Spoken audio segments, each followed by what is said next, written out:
The emergency lights bathed the council chamber in red. Ambassador Velkor's antennae twitched nervously as he watched the massive holographic display at the center of the room. 10,000 bioships moved across the star map like a spreading disease. Each ship pulsed with sickly green light, and together they formed a swarm that had devoured 47 civilizations. The Krithaks were coming. They have entered the Sol system, announced the station's AI in its calm, emotionless voice.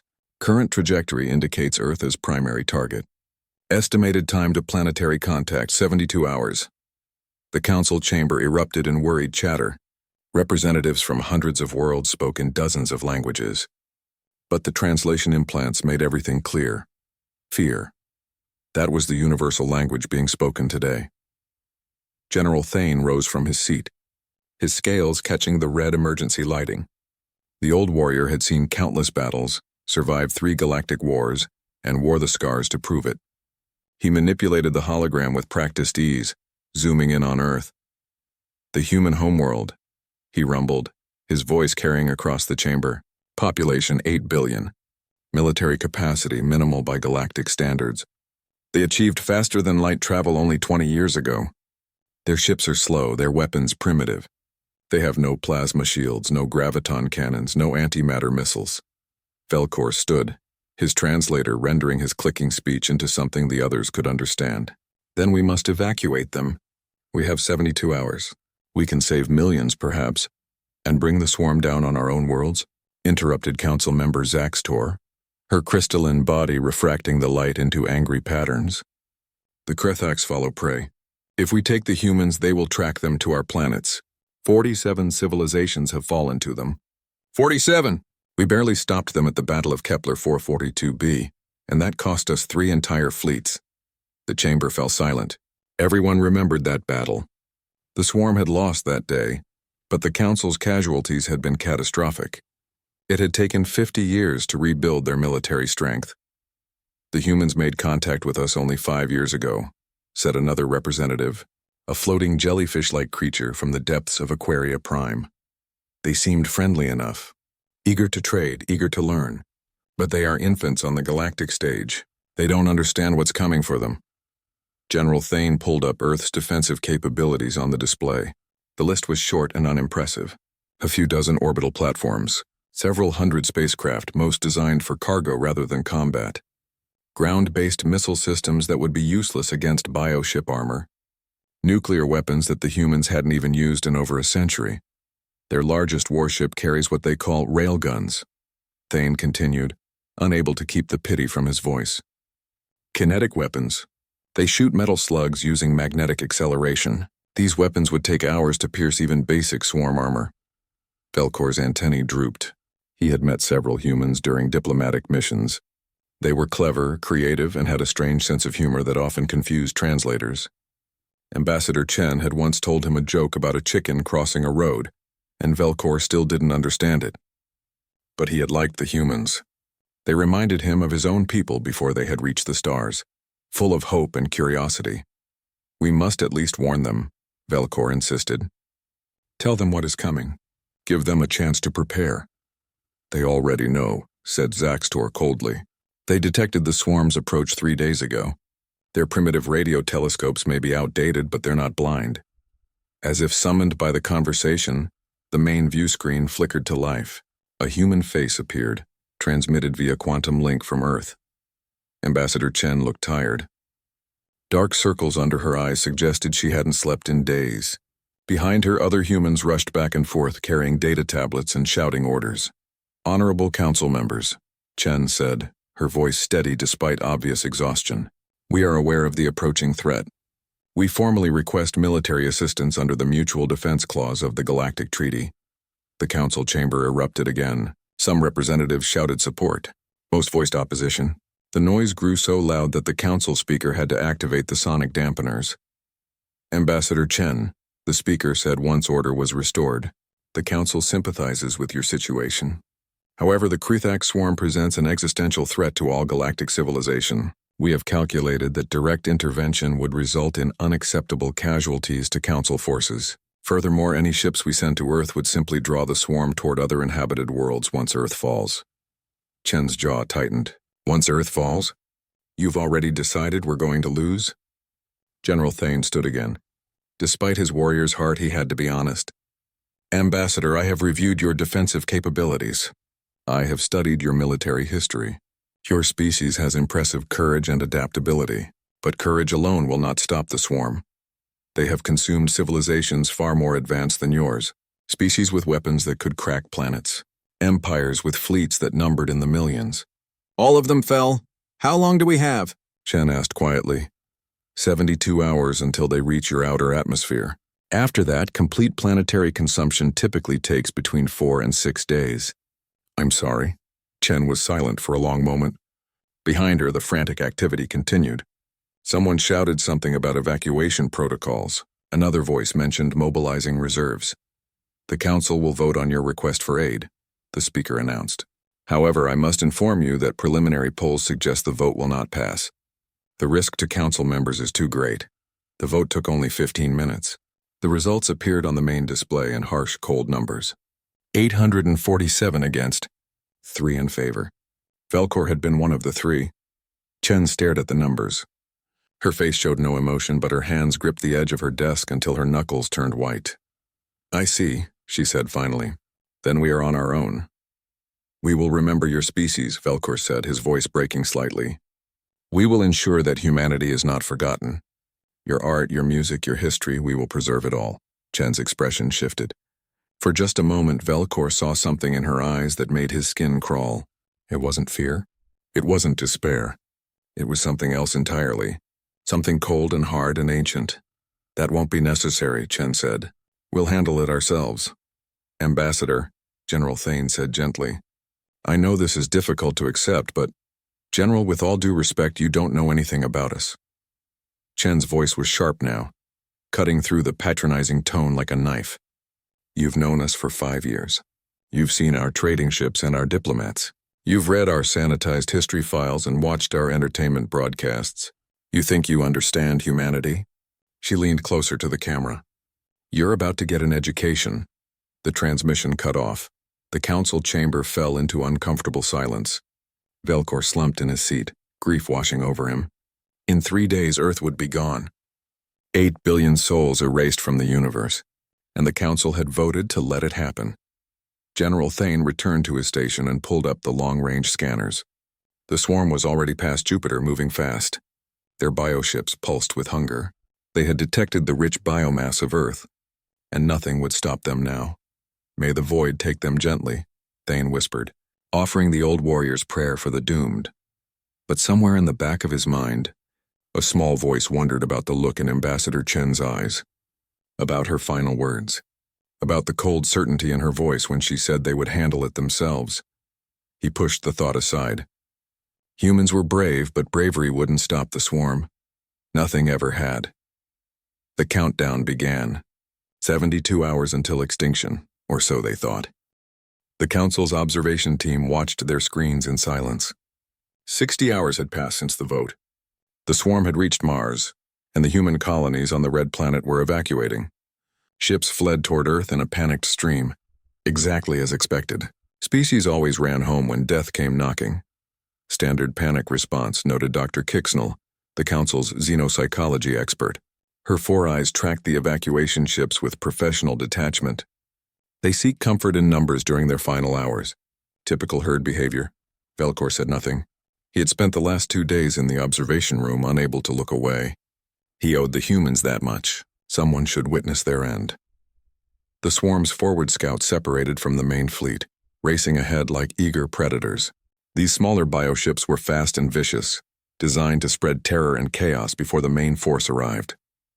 Velcor had seen recordings from other worlds.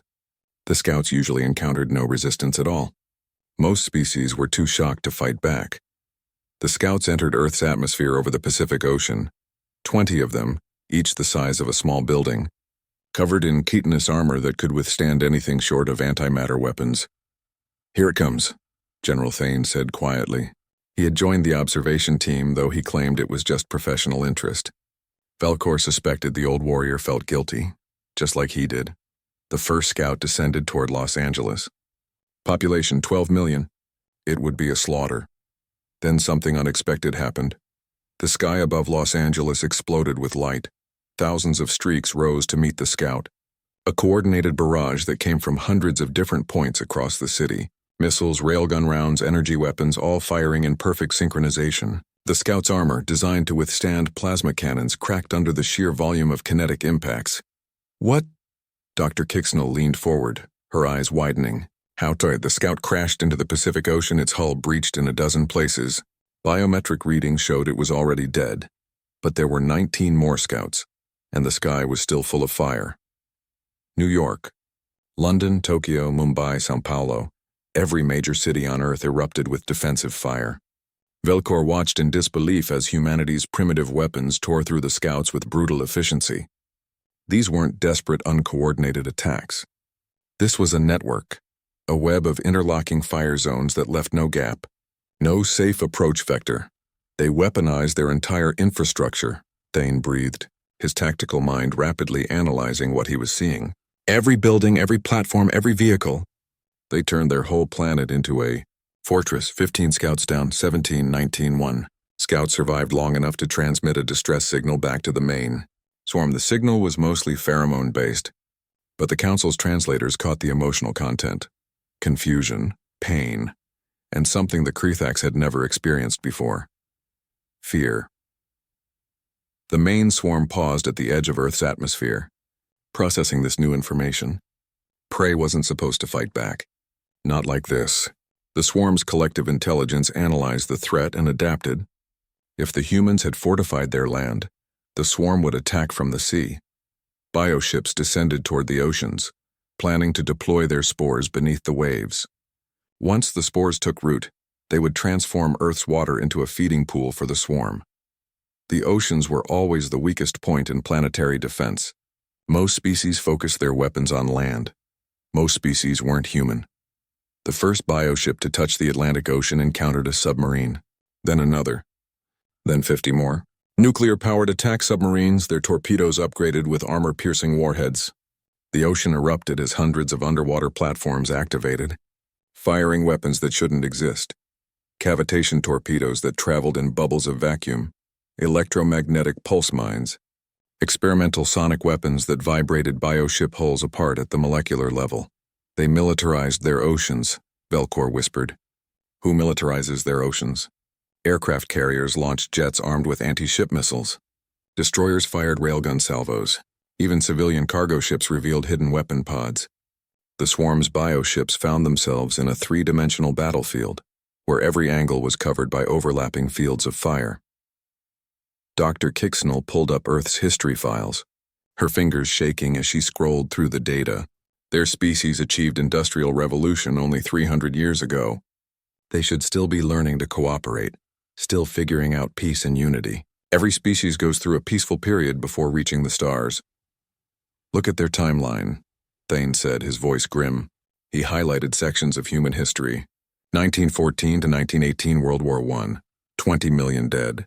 1939 to 1945 World War II, 70 million dead. Multiple smaller wars continuously throughout their history. They discovered nuclear weapons and immediately used them on each other. They never had a peaceful period.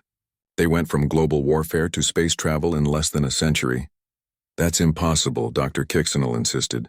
A species can't advance technologically while constantly fighting.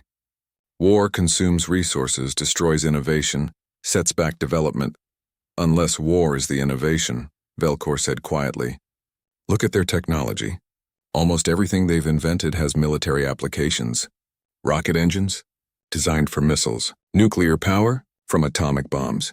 The internet, military communication network.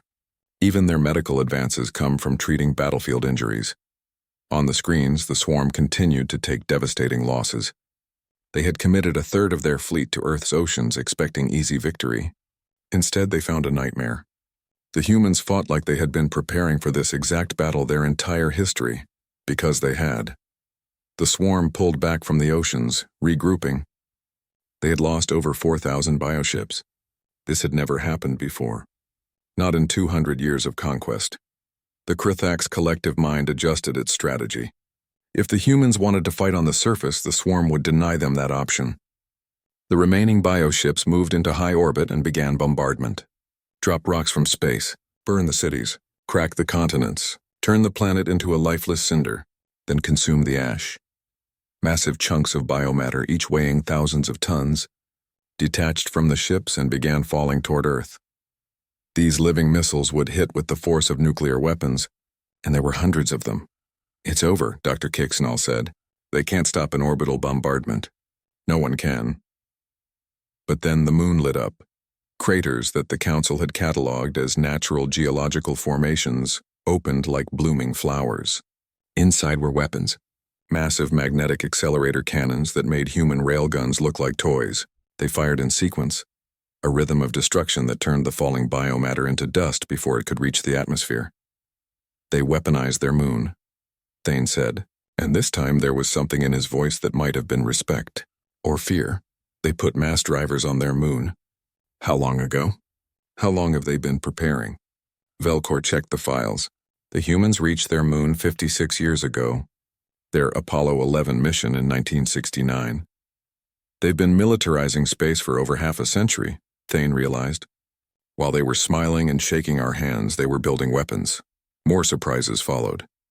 The Mars colonies hadn't been evacuated. They had been bait. Hidden military installations across the Red Planet activated, launching long-range missiles at the swarm's flanks. Space stations that the humans claimed were for commercial research deployed nuclear weapons and experimental directed energy beams. The main view screen flickered. Ambassador Chen appeared again. She looked even more tired than before, but there was a fierce satisfaction in her eyes. "Honored council members," she said. "I thought you might be watching. I wanted you to see this." Behind her, tactical displays showed the battle in real time. The swarm's numbers were dropping fast. "Too fast. You assumed we were peaceful because we smiled at you," Chen continued. "You thought we were weak because we didn't wave our guns around during diplomatic meetings. You made the same mistake the Krithax made. You judged us by your own standards." She pulled up a star map showing humanity's settlements: Earth, Mars, the Moon, orbital stations, asteroid mining facilities. Every single one bristled with weapons. "Did you really think we built all this infrastructure just for living?" Chen asked. "We're humans. We've been killing each other for thousands of years. We got very, very good at it. The only thing that stopped us from destroying ourselves was finding a common enemy." On the screens, the battle continued. The swarm was adapting, learning, but they were learning too slowly. Humans were teaching them a lesson in violence, and humanity had thousands of years of experience in that particular subject. "Thank you for not helping us," Chen said, her smile cold. "You taught us something important. In this galaxy, we're on our own. We'll remember that." The transmission ended. Velcor stared at the screens, watching his assumptions about humanity burn along with the swarm's bioships. These weren't the friendly, curious explorers who had applied for council membership 5 years ago. These were predators, and the swarm had just become their prey. General Thane couldn't sleep. He had returned to his quarters hours ago, but his mind kept replaying the battle footage. 48 hours into the invasion, and the Krathax swarm had lost over half their fleet. It was unprecedented, impossible, yet he had watched it happen with his own eyes. He pulled up Earth's classification file. The data had always been there, but no one had paid attention to it. Why would they? Humans seemed friendly enough. Weak but friendly. Planet classification, Death World Class 12.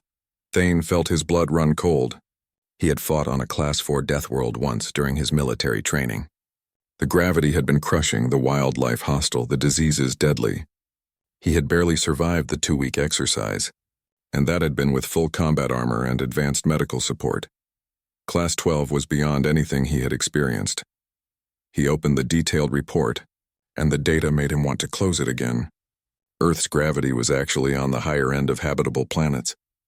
Its atmosphere contained 21% oxygen, which meant fires burned hotter and faster.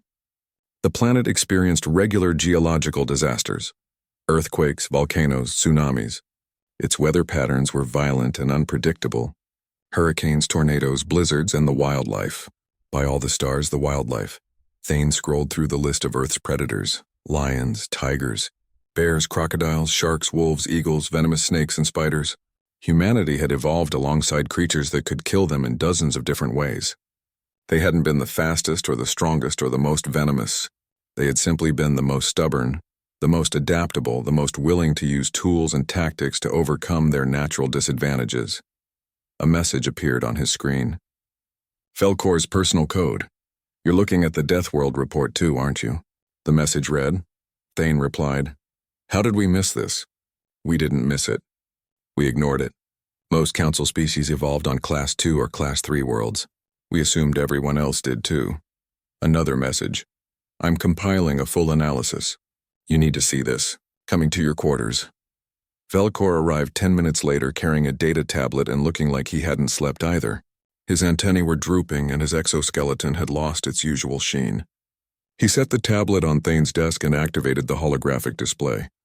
I went through their entire evolutionary history, Velkor said. All the data they provided when they applied for council membership.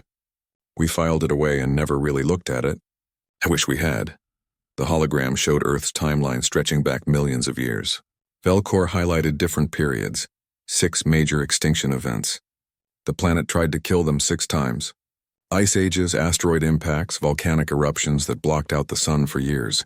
And every time humanity's ancestors survived, they adapted. They evolved. They kept going. The display shifted to show human prehistory. Small groups of early humans, fighting off predators with stone tools and fire. They were never the top of the food chain, Velkor continued. They had to fight for that position. Every single day, they learned to hunt in packs, to plan ambushes, to use tools. They figured out how to kill animals 10 times their size. That's true for many species, Thane pointed out. Yes, but look at what happened next. Velkor fast-forwarded through human history. They developed agriculture, built civilizations, invented writing and art and music. Beautiful things. But they never stopped fighting, ever. Tribes fought tribes. Cities fought cities. Nations fought nations. They created religions that taught peace and compassion, then went to war over those same religions. The hologram showed medieval battles, armies clashing with swords and arrows, then gunpowder weapons, then rifles and cannons, then tanks and aircraft, then nuclear weapons. They kept getting better at killing, Velkor said quietly. Even during their golden ages, their Renaissance periods, their times of enlightenment, they were still fighting. They've never had more than a few decades of global peace. Never. Most species have a war phase, Thane argued, but his voice lacked conviction. We all had to overcome our violent instincts to reach the stars. Did we? Velkor pulled up another file. My species, the Velkor, had our last major war 3,000 years before we achieved spaceflight. We had time to heal, to learn peace, to develop a culture of cooperation. Your species, the Thanekor, had a similar timeline. 2,000 years of peace before you left your homeworld. He pulled up Earth's timeline again. Humans achieved spaceflight in 1969. They landed on their moon. Do you know what else happened in 1969? They were in the middle of a war. The Vietnam War, millions died. And while that war was happening, they were also putting people on the moon. They were fighting and exploring at the same time. The hologram showed the famous image of human astronauts planting their flag on the lunar surface. Then it shifted to show soldiers in jungles, bombs falling, cities burning. They never stopped, Velkor said. They went from their first powered flight to landing on the moon in 66 years. 66? Most species take thousands of years to make that journey. Humans did it in less than a century, and they were fighting wars the entire time. Thane studied the data, his tactical mind working through the implications. Their technology advanced because of war. Every major breakthrough was military first, civilian later. Exactly. Radar, computers, jet engines, satellites, all military technology. They didn't reach the stars through peaceful exploration. They reached the stars on the backs of weapons. Velkor pulled up a classified council file that made Thane's scales pale. I accessed the full survey data from when we first discovered Earth. The team that made contact noted something disturbing. When they approached Earth's solar system, before making first contact, they detected massive amounts of debris. Dead satellites, spent rocket stages, weapons platforms. The humans had already militarized their space before we ever met them. Why didn't this raise more concerns? Because they seemed so friendly. Velkor's antennae twitched in frustration. They smiled, they made jokes, they brought gifts. They signed trade agreements and cultural exchange programs. They seemed eager to join the galactic community. We thought they had moved past their violent phase. They didn't move past anything, Thane realized. They just found a bigger threat to prepare for. On Thane's monitor, the live feed from Earth showed the battle continuing. The swarm had adapted to human tactics, but humans were adapting faster. Every time the Krethax tried a new approach, humanity countered it within hours. Look at their response time, Thane said, pointing to the tactical analysis. The swarm tried deploying spores in the upper atmosphere. Humans had countermeasures ready in 90 minutes. 90. They had already wargamed this scenario. They had plans for everything. Because they've been planning for this their entire history, Velcor said. Every human generation prepared for the next war, the next threat, the next disaster. It's in their culture, their stories, their art. Do you know what their most popular entertainment is? Thane shook his head. Stories about survival, about fighting against impossible odds, about ordinary people becoming heroes during catastrophes. They practice disaster scenarios. They prepare emergency supplies. They teach their children to stay calm during emergencies. Their entire civilization is built around the assumption that something terrible is always coming. The display showed human cities under attack, and Thane noticed something he had missed before. The civilians weren't panicking. They were evacuating in orderly lines, helping each other, following emergency procedures. Some were even volunteering to fight, grabbing weapons from civilian armories. They have civilian armories? Thane asked. In most countries, yes. Millions of humans own personal weapons. It's part of their culture. They call it a right to bear arms. We thought it was a quaint historical tradition. We didn't realize it was preparation. A new message appeared on the monitor. Ambassador Chen was requesting another transmission to the council. Thane accepted it, though part of him didn't want to see what the humans had done now. Chen appeared on screen. Behind her, the command center was calmer now, more organized. The initial chaos had given way to practiced efficiency. General Thane, Ambassador Velcor, I wanted to update you on our situation. The swarm is still here, still fighting. But we've achieved tactical superiority. They're learning our patterns, which is impressive. But we're learning faster. How? Thane asked. The Krethax have a hive mind. They should adapt faster than any individual species. Chen smiled, and it was not a kind smile. They have one mind. We have 8 billion. Every human on this planet is analyzing the battle, suggesting strategies, finding weaknesses. Our military has more data analysts than you have people on your homeworld. We crowdsource our warfare. She pulled up a display showing global networks. Right now, there are 3 billion people watching the battle and feeding tactical suggestions into our command systems. AI filters the useful ideas from the noise. We've received over 10,000 actionable strategies in the last hour alone. That's... Velcor couldn't find the words. Insane? Maybe, but it works. The swarm is fighting one enemy, one planet. They think we're unified in our defense. Chen's smile grew wider. They're right. But they don't understand what that means. Humans fight each other all the time. The Krethax swarm had existed for over 200 years, consuming worlds and growing stronger with each conquest. Their hive mind had absorbed the knowledge of 47 civilizations. They understood fear, they caused it, but they had never experienced it themselves. Until now. The swarm's collective consciousness processed the data from Earth's solar system. They had lost 63% of their fleet. 63% against a species that barely had functioning shields. Against weapons that should have been useless. Against prey that should have died screaming. But the humans weren't dying. They were winning. The hive mind tried to understand. It analyzed human tactics, looking for patterns. But the patterns kept changing. Every time the swarm adapted, the humans had already moved to a new strategy. It was like fighting smoke. Impossible to grasp, impossible to pin down. Then the humans did something that no species had ever done before. They started broadcasting, every frequency, every channel. Radio, quantum, psionic. The humans flooded the space around Earth with signals. At first, the swarm thought it was some kind of jamming attempt. But when they analyzed the content, they realized it was something far worse. It was human history. The broadcasts showed wars. Thousands of years of warfare. Humans fighting with sticks and stones. Then swords and spears, then guns and bombs, then missiles and nuclear weapons. The images were horrifying. Cities reduced to ash. Millions dead in single battles. Weapons that could destroy entire nations used not once but dozens of times. The swarm's hive mind recoiled. This was the species they were trying to consume? These creatures that had spent their entire existence perfecting the art of killing? The broadcast showed human soldiers fighting in deserts, jungles, mountains, cities. They showed humans continuing to fight even when wounded, even when outnumbered, even when defeat was certain.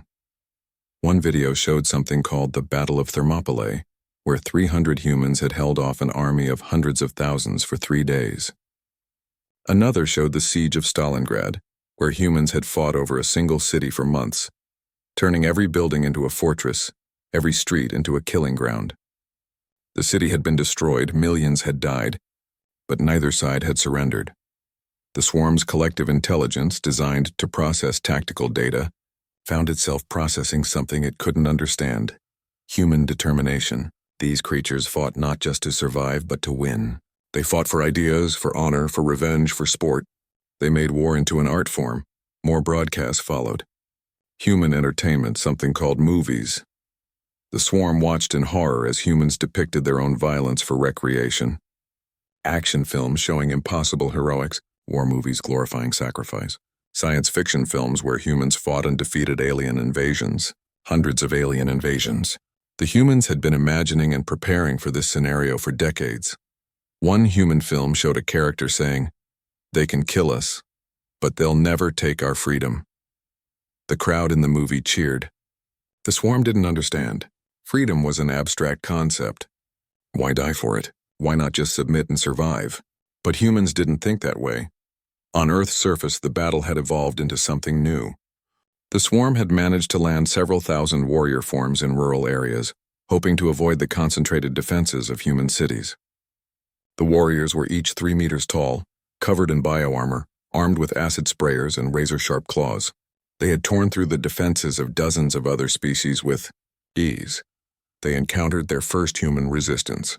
In a small farming town in what the humans called Texas, the warrior forms had expected screaming civilians easy prey.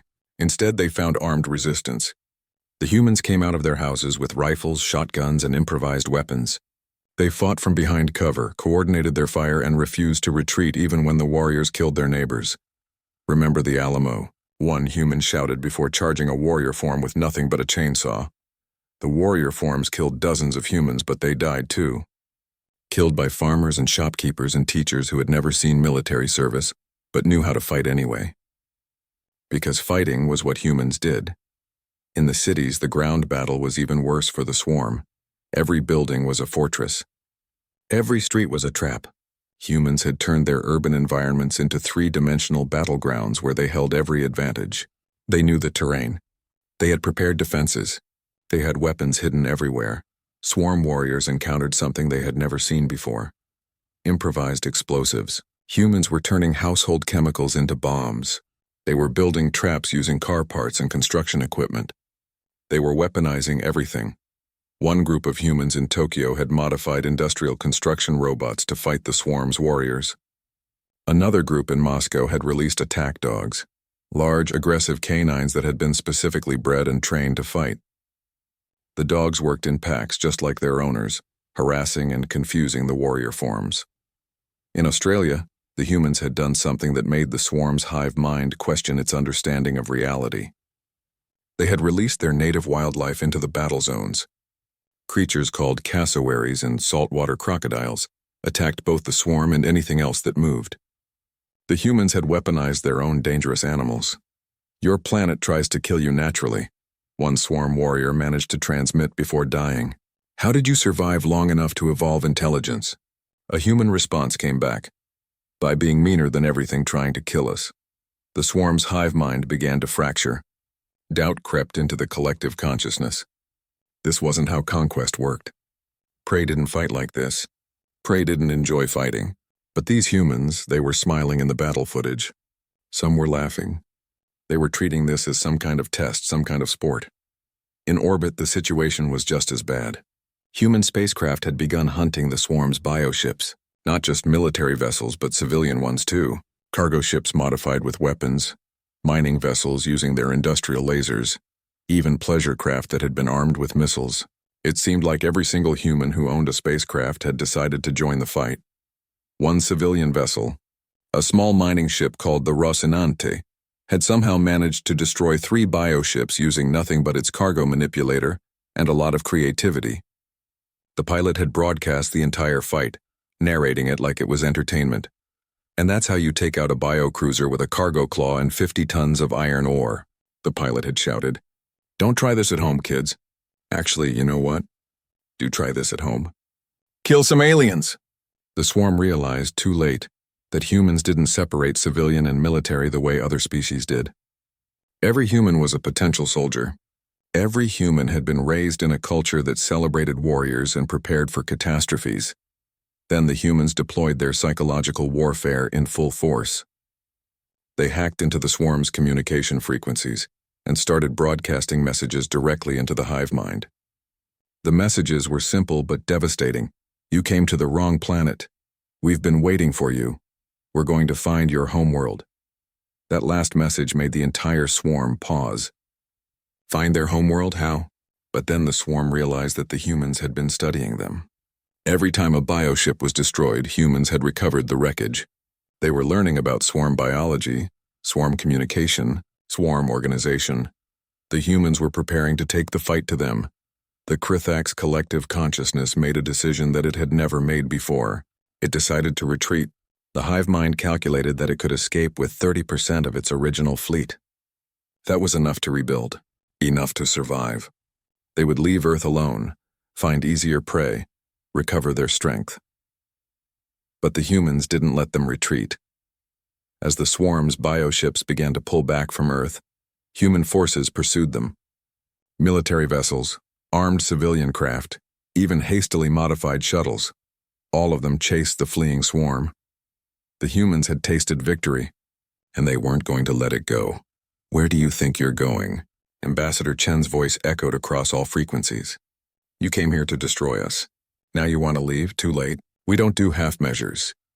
Human ships harried the swarm's retreat, picking off stragglers, preventing the bioships from forming defensive formations. It was like watching predators chase wounded prey across the savannah. The roles had completely reversed. Then, buried in the swarm's panicked communications, human intelligence detected something crucial. The bioships were sending distress calls, but they weren't just calling for help, they were calling home.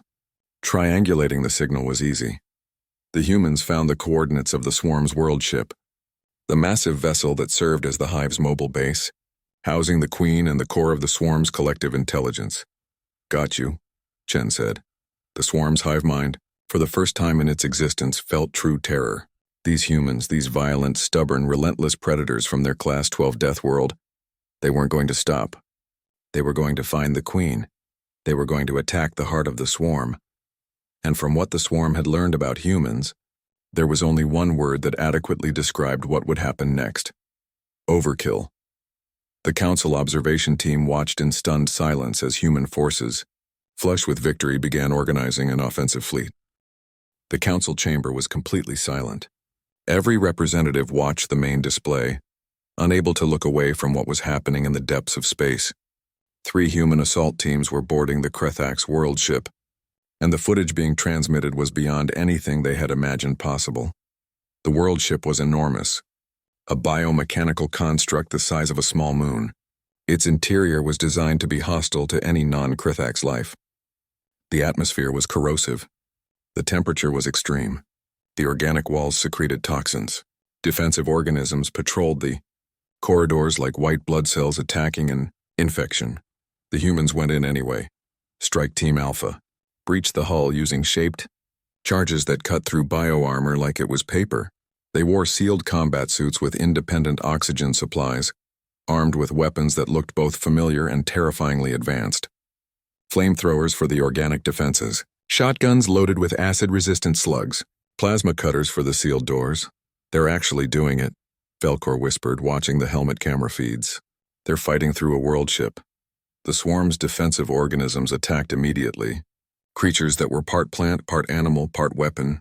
They sprayed acid, launched spines, tried to overwhelm the humans with sheer numbers. The humans burned them all. Strike Team Bravo took a different approach. They had brought drilling equipment and were boring through the world ship's outer layers, creating their own path rather than following the existing corridors. When they hit resistance, they didn't fight through it, they went around it, over it, under it. They moved through the world ship like a disease, unpredictable and relentless. Strike Team Charlie used the most disturbing tactic. They had brought biological weapons, engineered viruses designed to attack Krithak's tissue, bacteria that ate through organic armor, chemical agents that disrupted the swarm's pheromone communication. The humans were fighting biology with biology. They're using bioweapons, Dr. Kixenel said, her voice horrified. Bioweapons are banned by council law. The humans aren't council members, General Thane pointed out. They didn't sign the treaty, and after we abandoned them, I don't think they care much about our laws. The three teams moved deeper into the world ship, converging on the Queen's chamber. The council had intelligence on world ship layouts from previous battles with the swarm, and they had shared that data with humanity years ago as a goodwill gesture. At the time, it had seemed like harmless information sharing. Now the humans were using it to kill the swarm's heart. The Krithaks threw everything they had at the invaders. Warrior forms in the hundreds, biological traps, toxins, organic weapons that fired projectiles made of crystallized venom. The corridor leading to the Queen's chamber became a slaughterhouse, but the humans kept coming. Strike Team Alpha's leader, a woman named Major Rodriguez, broadcast on an open channel as her team fought. We've dealt with harsh environments before. Deserts, jungles, Arctic wastelands, ocean depths. We've trained for this. Your little haunted house doesn't scare us. Her team encountered a sealed door made of biometal that could withstand plasma weapons. They couldn't cut through it, couldn't blow it up. The swarm thought they had stopped the humans. The humans went through the wall instead, using demolition charges to collapse the organic structure around the door. The entire section fell inward and the humans poured through the gap. Human ingenuity, Rodriguez said. We don't play by the rules. Strike Team Charlie reached the Queen's chamber first. The massive room was the size of a cathedral, its walls pulsing with bioluminescence. In the center, on a throne of organic matter, sat the Krithak's queen. She was enormous, beautiful in an alien way, and terrifying. Her presence radiated power through psionic frequencies that made most species fall to their knees. The humans aimed their weapons at her. Target acquired, the team leader reported. Awaiting orders. The council observation room erupted in chaos. Representatives shouted over each other, some demanding the humans be stopped, others too shocked to speak. The humans were going to kill the Queen. Without her, the entire swarm would collapse. Billions of Krithaks across the galaxy would die, but Ambassador Chen's voice cut through the chaos. Hold your fire. The human soldiers stopped. Their weapons still trained on the Queen, but their fingers off the triggers. Discipline. Even in the heat of battle, even with their target in front of them, they followed orders. We could kill you, Chen said, and her words were broadcast across every frequency, heard by every member of the council. We have the capability. We have the will. Your swarm came to our world to destroy us and we beat you. Now we have you at our mercy. The Queen's psionic voice resonated through the chamber, translated by human computers. Then kill me, end it. This is what your species does, isn't it? Destroy everything that threatens you. Sometimes, Chen admitted, but we're also capable of something else. Something that might surprise you. We're capable of mercy. The council chamber fell silent again. We're not going to kill you, Chen continued. We're going to take you prisoner. We're going to study you, understand you, and figure out how to communicate with your swarm. And then we're going to teach you something important, that there are predators in this galaxy you don't want to mess with. The human strike teams, coordinating with practiced efficiency, deployed containment equipment. They had brought a biostasis pod designed specifically for the Queen, based on their rapid analysis of swarm biology. Within an hour, the Queen was secured, sedated, and being transported back to human space. The swarm's collective consciousness, suddenly without its guiding intelligence, collapsed into chaos. Bioships across the galaxy stopped their coordinated movements. Warrior forms became confused, directionless. The Krithaks weren't dead, but they were no longer a unified threat. 3 days later, the Galactic Council convened again. This time Ambassador Chen was present in person, not via quantum link. She arrived on a human warship, the UES Indomitable, with an escort of 20 other vessels. All of them were scarred from battle, but all of them were functional, repaired and ready for more combat.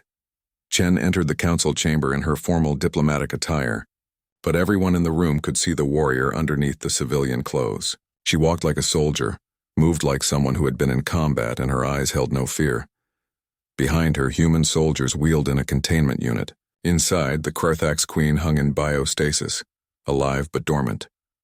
"Honorable council members," Chen began, her voice calm but carrying an edge of steel. "I believe we have some things to discuss." The council chamber was completely quiet. No one interrupted her. 72 hours ago, you voted to abandon Earth to the Krarthak swarm. 847 of you decided that humanity wasn't worth saving, that we were too primitive, too weak, too insignificant to matter. She gestured to the containment unit. "I brought you this to demonstrate what happens when you underestimate us." She activated a holographic display showing the battle statistics. Swarm forces destroyed 9,200 bioships. Human casualties 38,000 dead, 112,000 wounded. For a battle of that scale, against an enemy that had destroyed 47 civilizations, the human losses were remarkably light. "We won," Chen said simply, "without your help, without your weapons, without your tactics. We won using our own methods, our own technology, and our own determination. And now we're here to discuss Earth's membership in this council." Council Speaker Zaxtor, who had voted against helping Earth, found her voice. "Ambassador Chen, the council. We made a mistake. We see that now. But you must understand, You thought we were weak," Chen interrupted. "I know, everyone thinks that. Right up until we prove otherwise." Velkor stood, his antennae drooping with shame. "Ambassador, I voted to help your people." "I was one of 3. I want you to know that not everyone abandoned you." Chen's expression softened slightly. "I know, Ambassador Velkor." "Your vote was noted. You and the other 2 who supported us will be remembered as friends of humanity. As for the rest of you," she looked around the chamber, "you taught us something valuable. You taught us that in this galaxy we can only rely on ourselves." General Thane stood as well. "What do you want, Ambassador? Revenge, reparations? A seat on the council by force?" "No," Chen said. "We want a seat on the council by right. We've proven we can defend ourselves. We've proven we can defeat threats that terrify the rest of you. Now we want to be partners, not subjects. We want an equal voice in galactic affairs." She pulled up another display showing Earth's expanding military infrastructure. "We're going to continue building our defenses. We're going to fortify our space. We're going to establish military bases throughout our region, and we're going to do it with or without your permission. But we'd prefer to do it as council members, working within the system rather than outside it." The council members looked at each other, and the calculations were clear on every face. The humans had just defeated the Krarthak swarm alone. If they became enemies of the council, the damage they could do was unthinkable. Better to have them inside the tent than outside it. The vote was called. This time it was unanimous. Earth was granted full membership in the Galactic Council.